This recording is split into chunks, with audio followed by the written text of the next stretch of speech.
Movie एक आदमी से शुरू होती है जो कि बहुत ही ज्यादा केयरलेस होता है। उसका नाम चार्ली है। वो एक जॉबलेस आदमी है और रोबोट फाइटिंग में हिस्सा लेकर कुछ पैसे कमा लेता है, लेकिन रिसेंटली वो एक रोबोट फाइटिंग हार जाता है, जिसकी वजह से उसके पास कुछ भी नहीं बचता। तो वो लोगों से पैसे मांग कर गुजारा करता है। उसे पता चलता है कि एक बहुत बड़ा कंपटीशन हो रहा है, जिसके लिए वो अपना एक बड़ा सा रोबोट तैयार करता है। अब उस कंपटीशन का दिन आ चुका था और वो अपना रोबोट लेकर अपनी कार में सिर्फ जाने लगता है। इनफैक्ट आज उसके इस जायंट रोबोट की एक बहुत ही बड़े बुल के साथ फाइट थी, लेकिन वो बुल कोई आम बुल नहीं था। वो कई कॉम्पिटिशन्स जीत चुका था। काफी गुस्से वाला काले रंग का बहुत बड़ा बुल। एट लास्ट चार्ली उस जगह पर पहुंच जाता है और उस बुल के ओनर से अमाउंट डन करता है कि अगर मैं जीत गया तो तुम्हें मुझे $20,000 देने होंगे। तो आगे से वो ओनर कहता है कि जाहिर सी बात है, और अगर तुम हारे तो यही पैसा तुम्हें मुझे देना होगा। सिंपल। अब फाइट शुरू होती है। चार्ली के पास एक रिमोट कंट्रोल होता है जिससे वो अपने रोबोट को कंट्रोल कर रहा था, और दूसरी तरफ बुल को तो कंट्रोल करने की जरूरत ही नहीं थी। वो खुद ही उस रोबोट के लिए काफी था। चार्ली शुरू में तो अपने रोबोट को काफी अच्छे से कंट्रोल कर रहा होता है, लेकिन फिर उसका जरा सा ध्यान हटने पर उसका रोबोट नीचे गिर जाता है।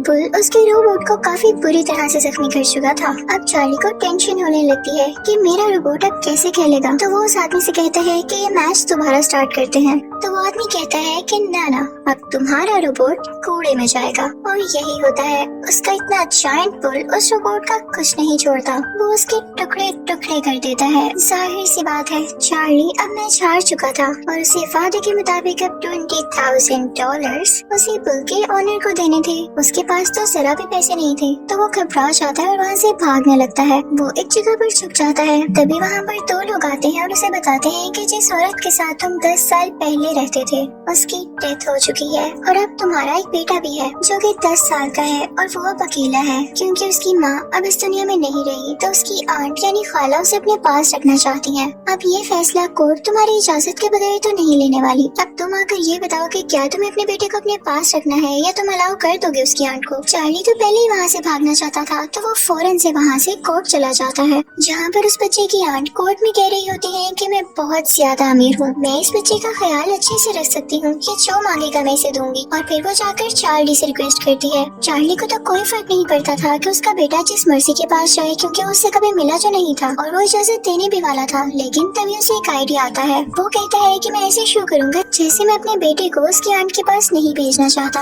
और ऑब्वियसली जितनी वो अमीर है वो मुझे ऑफर तो जरूर करेगी कि इतने पैसों के बदले मुझे ये बच्चा दे दो। जब मुझे ज्यादा सारे पैसे मिल जाएंगे तो मैं अपने बच्चे की इजाजत दे दूंगा। और वो ऐसे ही करता है। उस बच्चे के आंट और अंकल चार्ली के साथ डन करते हैं कि ठीक है, तुम $1,00,000 ले लो, लेकिन अपना बेटा हमें दे दो। चार्ली तो इस बात से बहुत खुश हो जाता है क्योंकि उसे बैठे बिठाए $1,00,000 मिल चुके थे। अब उस बच्चे की आंट चार्ली से कहती है, लेकिन हमारे खातिर एक फेवर भी कर देना। इनफैक्ट हमें 3 महीने के लिए कहीं पर जाना है, तो तुम्हें अपना बेटा 3 महीने के लिए अपने पास ही रखना होगा, और उसके बाद हम उसे अपने साथ ले जाएंगे हमेशा के लिए। तो चार्ली को उनकी बात माननी पड़ती है। अब चार्ली यहाँ से पैसे और अपना बेटा लेकर सीधा एक जगह पर जाता है, जहाँ पर वो एक आदमी से मिलता है और उसे $50,000 देता है। उसे कहता है कि मुझे एक शानदार रोबोट बना कर दो। तो वो आदमी कहता है कि आप फिक्र ही ना करें, इतने पैसों में आपका काम हो जाएगा। चार्ली का बेटा ये सारी बातें सुन लेता है तो उसे बिल्कुल अच्छा नहीं लगता। चार्ली उससे कहता है कि इन पैसों के बदले में हमारे पास एक बहुत आला रोबोट आने वाला है, और कुछ ही दिन में वो रोबोट उनकी तरफ आ जाता है। वो दोनों उसका नाम नोइजी बॉय रखते हैं। वो बहुत ही ज्यादा जायंट और पावरफुल था। चार्ली ये प्लान करता है कि क्यों ना इतना अच्छा रोबोट मेरे पास आ चुका है तो एक रोबोट फाइटिंग ही हो जाए। चार्ली का बेटा कहता है कि मैं भी आपके साथ जाऊंगा, और अब वो दोनों एक जगह पर जाते हैं और रोबोट फाइटिंग शुरू हो जाती है। चार्ली चाहता तो इतने पावरफुल रोबोट का यूज करके वो ये फाइटिंग जीत सकता था, लेकिन था वो केयरलेस ही। वो ये फाइट भी पूरी तरह से हार जाता है क्योंकि दूसरे आदमी का रोबोट पहले तो नोइजी बॉय का हाथ उखाड़ता है और फिर उसके बाद उसका सर उसकी बॉडी से लहता कर देता है। इस बात की वजह से चार्ली बहुत टूट जाता है। अब वो अपने बेटे से कहता है कि कुछ भी हो मैं इस रोबोट को जोड़ कर ही रहूंगा, और फिर वहाँ से ये दोनों जंक यार्ड जाते हैं ताकि वहाँ से इनको कोई ऐसा सामान मिल सके जिनकी वजह से इसका रोबोट जुड़ सके।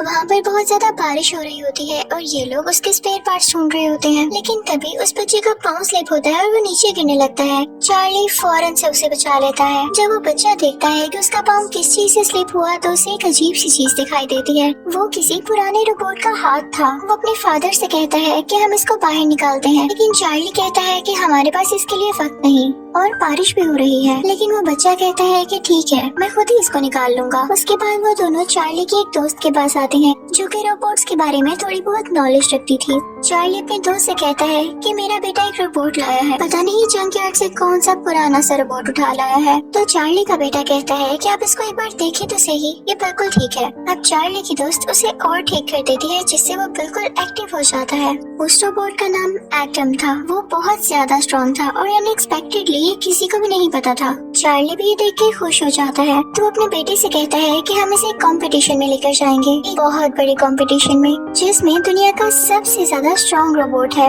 और उसे आज तक कोई भी नहीं हरा सका। एटम में एक ऐसी अच्छी एबिलिटी थी कि वो चीजों को याद कर लिया करता था, यानी उसे जो भी सिखाया जाता वो फौरन सीख लेता था। उसे चाहे फाइटिंग स्किल सिखाओ या कुछ और दिखाओ, वो उसको कॉपी कर लिया करता था। और अब चार्ली और उसका बेटा इस रोबोट की ट्रेनिंग करते हैं ताकि ये उस रोबोट से लड़ सके। और फाइनली वो टाइम आ जाता है जब एटम काफी ज्यादा ट्रेन रोबोट बन जाता है और कई कॉम्पिटिशन्स में हिस्सा लेता है। मजे की बात ये थी कि अब चार्ली और उसका रोबोट यानी एटम कई कॉम्पिटिशन्स जीतने लगे थे और इसके लिए चार्ली को कई बार ऑफर होती है कि हमें अपना रोबोट बेच दो, चाहे हमसे $2 लाख ले लो।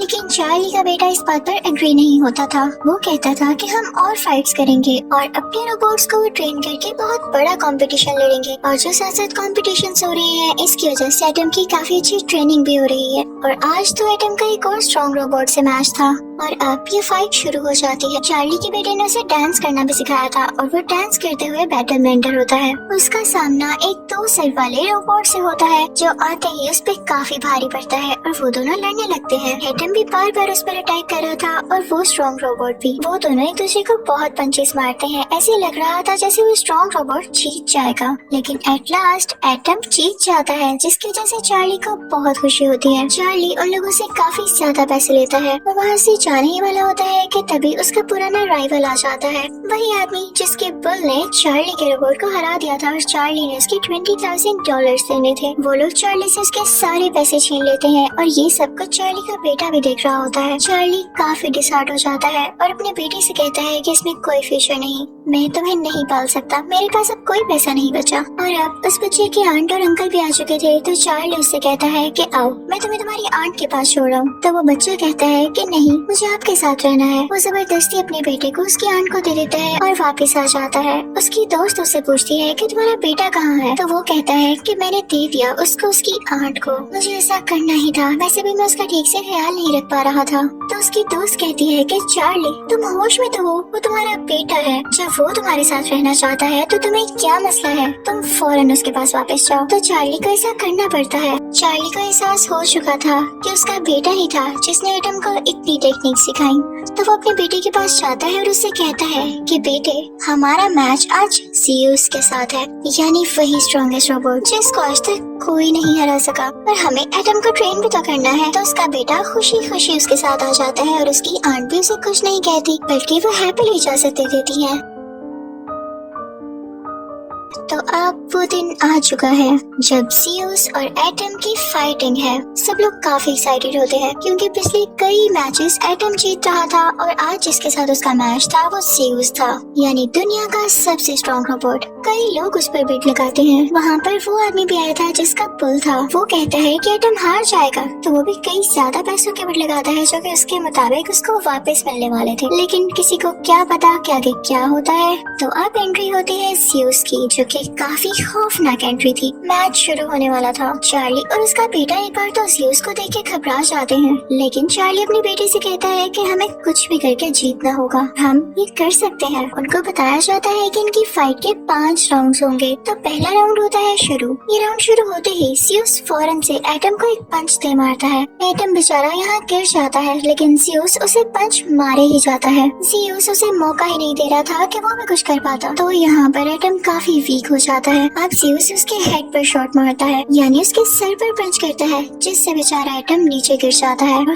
कोई मूवमेंट नहीं करता। और यहाँ पर पहले राउंड खत्म होने की काउंटिंग स्टार्ट होती है। लेकिन तभी चार्ली का बेटा चिल्लाता है कि उठो एटम, तुम्हें करना होगा। और यहाँ पर एटम में मूवमेंट आती है। एटम फौरन से उठता है और ज़्यूस को एक जोरदार पंच से मारता है। वहाँ बैठी सारी ऑडियंस हैरान हो जाती है क्योंकि आज तक ज़्यूस को किसी रोबोट ने ऐसा पंच नहीं मारा था। एटम काफी अच्छा फील करता है और वो ज़्यूस को और पंचेस मारने लगता है, लेकिन ज़्यूस को तो आ जाता है गुस्सा कि किसी ने मुझे मारा। वो एटम को इतना मारता है कि उसको मौका ही नहीं मिलता उसे मारने का। दोनों एक दूसरे को मार भी रहे होते हैं और एटम खुद को डिफेंड भी कर रहा होता है और यहाँ पे राउंड 1 का टाइम खत्म हो जाता है। चार्ली आकर एटम को ठीक करता है, उसे कूल डाउन करता है और अब राउंड 2 शुरू हो जाता है। दूसरे राउंड में भी दोनों एक दूसरे से लड़ रहे होते हैं, लेकिन ज़्यूस इतना ज्यादा स्ट्रॉन्ग था कि उसे कोई असर नहीं हो रहा था एटम के पंचेस से। अब ज़्यूस उसे दोबारा मारने लगता है और एटम नीचे गिर जाता है, लेकिन लकीली उसी वक्त उठ खड़ा होता है जबकि राउंड का टाइम खत्म होने वाला था। थर्ड राउंड में भी बिल्कुल ऐसे ही होता है। अब फोर्थ राउंड शुरू हो जाता है। एटम रोबोट ने काफी मार खा ली थी, लेकिन चार्ली उसे मुसलसल एनकरेज कर रहा था कि तुम कर सकते हो और चार्ली का बेटा उससे ज्यादा उसे एनकरेज कर रहा था। तो एटम भी हिम्मत नहीं हारता और ज़्यूस से लड़ता रहता है। ज़्यूस एटम को रिंग के कॉर्नर में ले जाता है और उसे इतने पंचेस मारता है कि उसकी बॉडी से धुआं निकलने लगता है और एटम काफी डाउन होता है। इससे पहले कि एटम का सिस्टम खराब हो जाता, बेल बज जाती है और राउंड 4 यहाँ खत्म हो जाता है। चार्ली फौरन वहाँ पर आता है और एटम में कुछ चेंजेस करता है, उसे ठीक करता है। अब 5th राउंड शुरू होने वाला था, लेकिन एटम की हालत ऐसी नहीं थी कि वो लड़ पाता। तो चार्ली का बेटा अपने फादर को एक आइडिया देता है कि हम जानते हैं कि एटम हमारे एक्शंस को कॉपी करता है। अब उसमें तो इतनी हिम्मत नहीं है कि वो खुद से लड़ सके, तो क्यों ना आप उसके पास खड़े होकर वैसे एक्शंस करें तो वो भी आपको कॉपी करने लगेगा। चार्ली कहता है कि ऐसे कैसे हो सकता है, सारे लोग हैं और वो मुझे नोट करेंगे। तो चार्ली का बेटा कहता है कि आप रिंग से बाहर ही रहिएगा, जैसे बाकी ऑडियंस चेयर अप कर रही होती है आप भी वैसे ही चेयर अप करिएगा, किसी को कोई शक नहीं होता। अब राउंड शुरू होता है, ये फाइनल राउंड था, तो चार्ली भी वैसे एक्शंस करने लगता है और जैसे उनका प्लान था एटम भी उन्हें कॉपी करने लगता है। राउंड शुरू होते ही ज़्यूस उस पे काफी अटैक करने लगता है, उसे पंचेस मारने लगता है। शुरू में तो एटम खुद को डिफेंड कर रहा होता है, लेकिन मौका देखते ही वो भी आगे से पंचेस शुरू कर देता है और अब ज़्यूस की बैटरी कम होने लगी थी, जिससे वो रुकने लग जाता है, काफी स्लो डाउन हो जाता है। ये देख के चार्ली काफी खुश हो जाता है और कहता है कि अब तो आसानी से मैं इसे हरा सकूंगा। तो वो पंचेस मारना शुरू कर देता है, जिसको कॉपी करते हुए एटम भी उस ज़्यूस पर पंचेस मारने लगता है। ज़्यूस का ओनर जब ये देखता है तो वो खुद उसे कंट्रोल करने लगता है। उससे ये बात बर्दाश्त ही नहीं हो रही थी कि ज़्यूस हार रहा है। दूसरी तरफ चार्ली भी अब काफी कॉन्फिडेंट था। चार्ली काफी ऊंची ऊंची जंप्स लगा रहा होता है, जिसको कॉपी करके एटम पे ज़्यूस पे काफी ज्यादा अटैक करता है। यहाँ हम पर ये रिवील होता है कि चार्ली एक बहुत अच्छा बॉक्सर था, लेकिन जब से इस दुनिया में रोबोट्स आए तो बॉक्सर्स का करियर बिल्कुल खत्म हो गया। लोगों ने रोबोट फाइटिंग को प्रेफर किया और अब बॉक्सर्स को कोई भी नहीं पूछता था। लेकिन जब चार्ली यहाँ पर इतनी अच्छी फाइट कर रहा होता है तो उसकी दोस्त भी रोने लगती है और उसका बेटा भी काफी इमोशनल हो जाता है, क्योंकि उसे अपने बाप पर फख्र हो रहा था। वो काफी प्राउड फील कर रहा था कि उसके फादर इतने अच्छे बॉक्सर हैं, इतने अच्छे फाइटर हैं। वो हमेशा से अपने फादर को ऐसा ही देखना चाहता था। ऑडियंस चार्ली को और एटम को चेयर अप करने लगती है। चार्ली को अपने करियर की पुरानी यादें आने लगी थी, तो वो काफी दिल से फाइट कर रहा होता है। चार्ली फाइनली एटम के जरिए ज़्यूस के चिन पर अटैक करता है। ऐसा एक्शन आज तक किसी ने नहीं किया था। ऐसा करने की वजह से ज़्यूस के सिस्टम में एरर आ जाता है और वो नीचे गिर जाता है मुंह के बल। अब काउंटडाउन शुरू होने लगता है, क्योंकि ये फाइनल राउंड था और अगर ज़्यूस इस काउंटडाउन के दौरान ना उठता तो फाइनली अब एटम जीत चुका था। लेकिन ज़्यूस का ऑनर ऐसा होने दे नहीं सकता था, तो वो जैसे तैसे करके उसे दोबारा से खड़ा कर देता है। लेकिन अब एटम को जीतना ही था और उसमें काफी कॉन्फिडेंस आ चुका था। वो ज़्यूस के उठते ही उसे फिर से पंच मारने लगता है और काफी ज्यादा अटैक करता है, जिससे ज़्यूस बेचारा फिर से गिर जाता है। ज़्यूस का ऑनर गुस्से में कंट्रोलर ही तोड़ देता है और अब यहाँ पर ज़्यूस की बैटरी भी लो थी, यानी कोई चांस नहीं था कि ज़्यूस दोबारा से उठ खड़ा होता। चार्ली को साफ दिख रहा था कि वो और एटम जीत चुके हैं। वो काफी खुश होता है और उसकी दोस्त और उसका बेटा भी उसे काफी अप्रिशिएट करते हैं। अब अनाउंसमेंट होने वाली थी कि असल में विनर कौन है, लेकिन जब अनाउंसमेंट होती है तो सब हैरान रह जाते हैं, क्योंकि उन्होंने ज़्यूस को विनर बना दिया था। बात भी ठीक थी कि हर राउंड में ज़्यूस ने ज्यादा अच्छा परफॉर्म किया था, बस आखिरी राउंड में एटम ने उसे हराया। लेकिन इस डिसीजन से कोई भी खुश नहीं होता। ऑडियंस कहते हैं कि आखिरी राउंड में ही तो फाइट का मजा आया, इतनी लाजवाब फाइटिंग और आपने ज़्यूस को जिता दिया। सारे लोग शोर मचाने लगते हैं। तो जिन लोगों ने अनाउंस किया था कि ज़्यूस विनर है, वो कहते हैं रुके रुके पूरी बात तो सुने। ज़्यूस सिर्फ पॉइंट्स की बेस पर जीता, लेकिन इस फाइट का चैंपियन है एटम।